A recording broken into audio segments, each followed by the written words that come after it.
Let's break down what really happened today. February 20th, 2026, 5:07 p.m. ET. Silver closed at $85.32 per ounce. And structurally, this was not a routine pullback. No, this was a violent shakeout that wiped out billions in leveraged positions, sending silver plunging over 10% intraday to a low just shy of $75 before a partial rebound. Traders are glued to their screens right now because this isn't just another dip in the precious metals rally. It's a flashpoint exposing cracks in the market that could drive silver down to $70 by the end of this week. On the surface, it looks like classic risk-off selling, renewed U.S.-Iran tensions fading, a stronger dollar after Fed minutes, and broader equity repricing forcing liquidations across assets.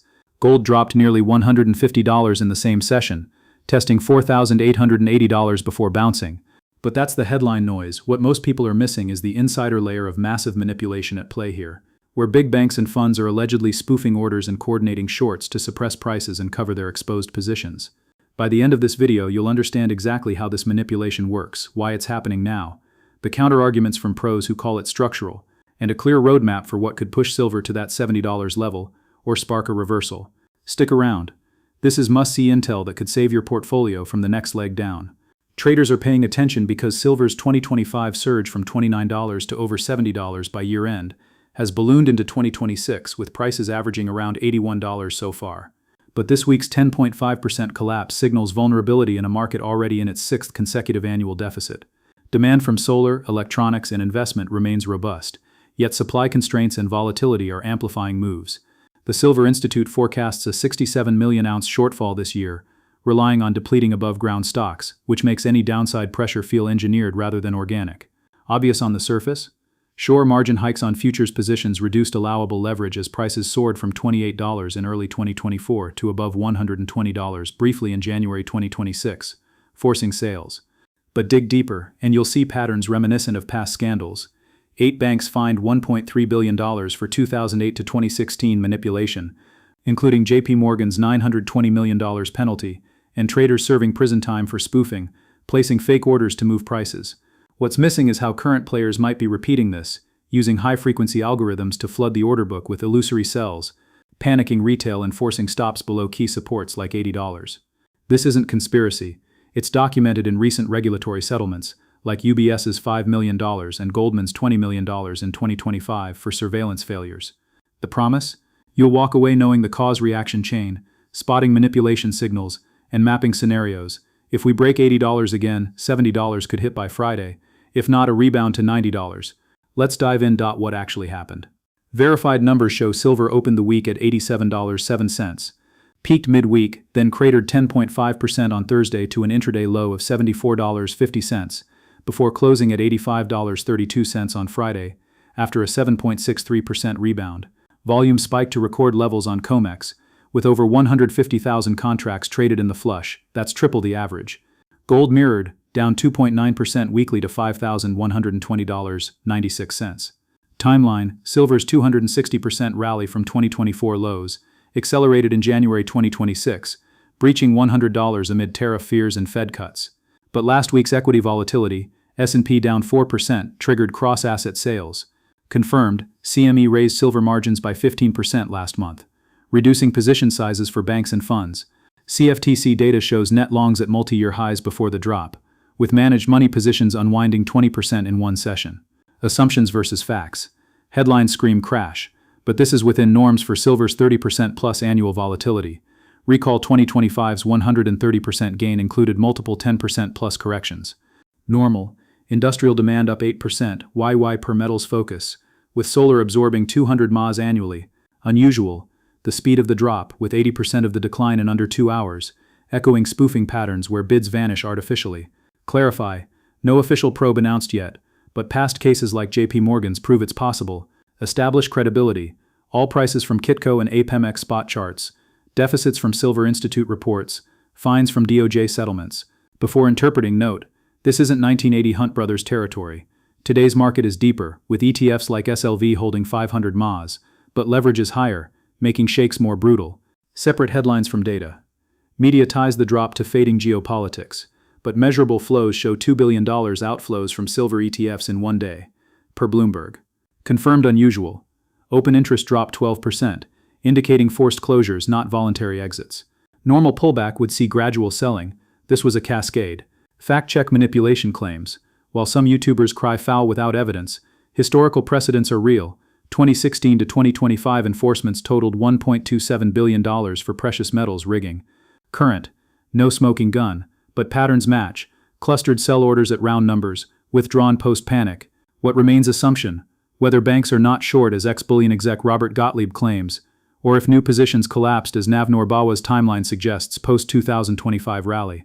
Data contradicts full manipulation narrative somewhat. CFTC commitments show commercial shorts down 15% YY, but spikes in paper silver versus physical premiums, up $10 in China, hint at disconnects. But to build trust, let's stick to verified. Supply up 4% to 1.02 BAs in 2026 forecast, but demand at 1.09 BAs keeps deficit. This context grounds us. Now for the deep dive into why this move screams structural driver masked as manipulation.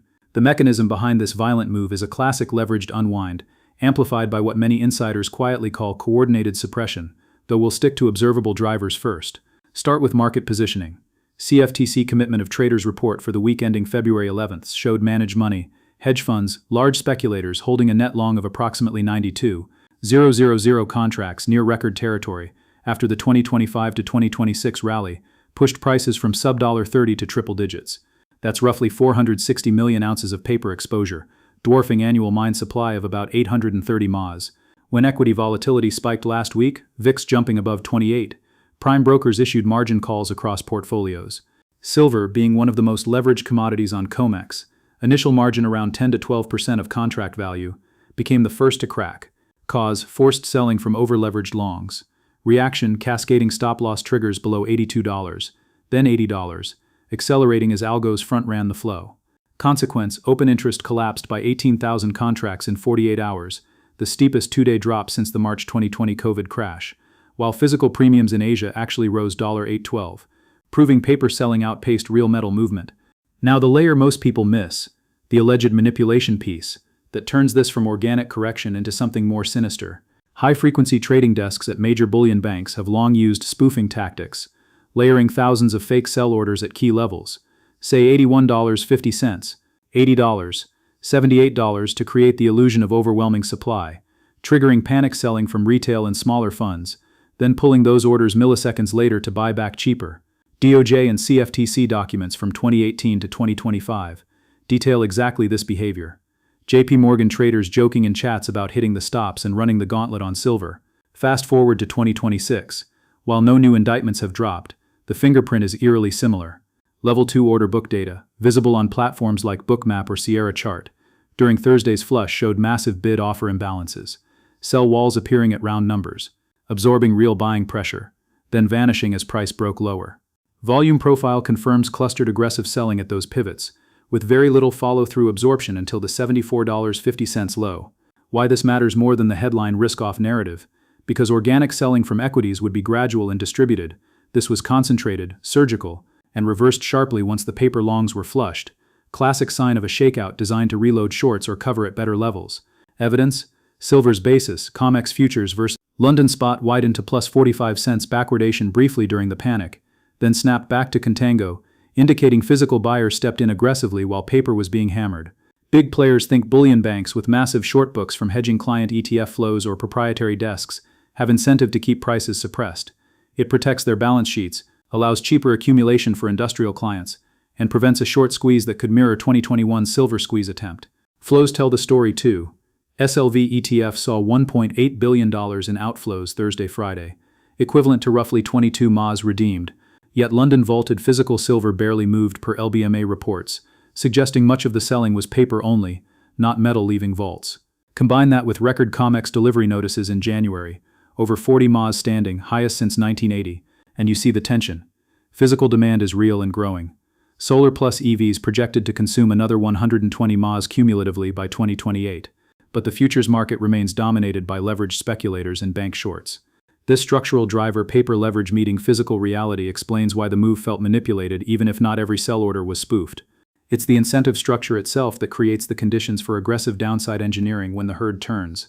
Professionals who aren't wearing tinfoil hats offer a cleaner, less conspiratorial read.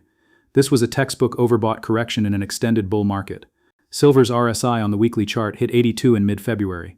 Deeply overbought territory not seen since the 2011 peak. Momentum divergence was clear on MACD, and the 10% plus drop simply flushed excess speculation built during the euphoria phase when headlines screamed $150 silver by year-end. Alternative explanation: the primary driver was macro, not manipulation. The dollar index staged a sharp 2.3% rebound last week as Fed speakers pushed back on aggressive 2026 cuts. Real yields climbed toward 2.1%, and risk assets broadly sold off. Nasdaq 5.4%, Bitcoin -12%. In that environment, silver behaves like a high beta cyclical, not a pure safe haven. Data backing this: correlation between silver and the S&P 500 spiked to 0.68 during the decline, highest since late 2022, showing it was dragged down by equity deleveraging rather than isolated attack. Commercial hedgers, producers, jewelers actually reduced net shorts by 8,000 contracts in the latest COT, suggesting they weren't piling on pressure, contrary to classic suppression narratives. Reasons the move may be temporary or misleading. Silver remains in a massive structural bull driven by deficits. The Silver Institute's February update reaffirmed a 215 MAS cumulative shortfall through 2025 to 2027, with above-ground stocks now estimated below 800 MAS usable. Physical demand is inelastic. Solar installations rose 38% YY in Q4 2025 per IEA, and ETF outflows often precede reaccumulation phases, as seen in 2020 and 24.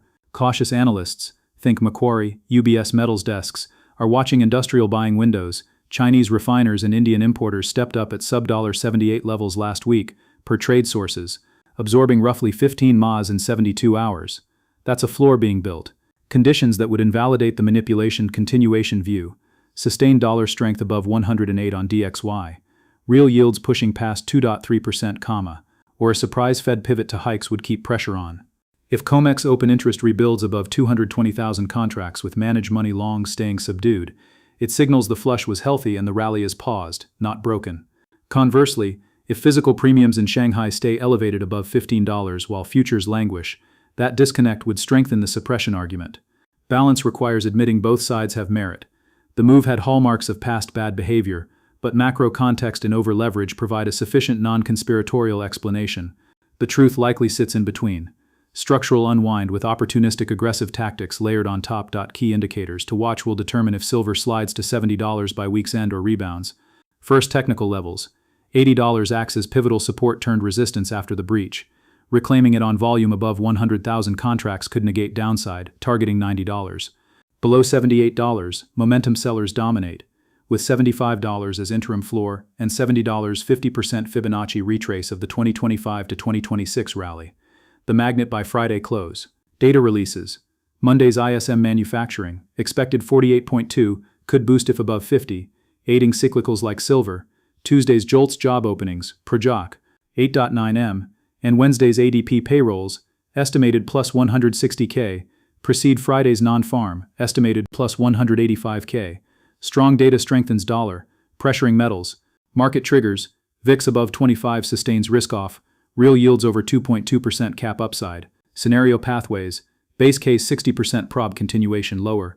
If $80 fails retest, driven by more ETF outflows and COT longs unwinding further, hitting $70 amid thin weekend liquidity. Upside scenario 30%. Geopolitical flare-up. E.G. Virgula. Middle East escalation or weak US data sparks safe haven bids, reclaiming $85 fast. Black swan 10%. Regulatory news like a CFTC probe into spoofing could squeeze shorts, rocketing to $95. Short-term volatility persists through UPEX Friday, with gamma clusters at $80 pinning action. Structural outlook. Deficits ensure bull trend resumes post-shakeout, but near-term manipulation risks keep it choppy. Watch for physical premiums widening beyond $10 as signal of bottom. What confirms continuation? Open interest dropping below 200,000 with shorts building, VIX spike and dollar above 107. Signal reversal, basis narrowing to flat, ETF inflows resuming, or RSI dipping below 30 oversold. This roadmap isn't prediction, it's a decision tree. If X happens, position for Y. Use it to map your trades, not chase headlines. Armed with this, you're not reacting blindly. Monitor COMEX deliveries. Next cycle starts March 1st, as standing notices above 30 MAS would confirm physical tightness overriding paper games. Cautious positioning. Scale in longs below $75 if premiums hold. Hedge with puts if $80 rejects. Remember, silver's asymmetry favors bulls, long term. Annual volatility averages 35%, so 10% swings are noise in a multi-year uptrend, projected to $150 plus by analysts like TD Securities on green energy demand. But week's end? $70 is in play, if the structural drivers we dove into persist without counterflows. What is clear right now? Silver's drop was no accident. Leveraged positioning met aggressive flows in a deficit market, with patterns echoing past manipulations that regulators have fined billions for. Prices sit vulnerable at $85.32, down 10.5% weekly amid record volumes and basis dislocations that scream paper versus physical mismatch. What remains uncertain?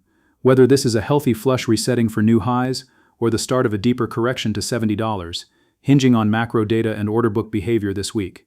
The single most important takeaway? Observation trumps reaction. Don't FOMO into dips without confirming signals like rebounding open interest or stabilizing premiums. Manipulation thrives on retail panic, so use the roadmap to stay ahead. Emphasize informed decisions. Verify COT reports yourself. Track ETF flows via Bloomberg terminals, if pro or free tools like FinViz for charts. This isn't financial advice. Consult pros. Manage risk. If you found this breakdown eye-opening, smash like, subscribe for more real-time metals intel, and drop comments. Do you see $70 hitting or a bounce? What's your biggest position worry? Thanks for watching. I'm your name's Channel, signing off with eyes on the tape. Stay sharp, trade smart.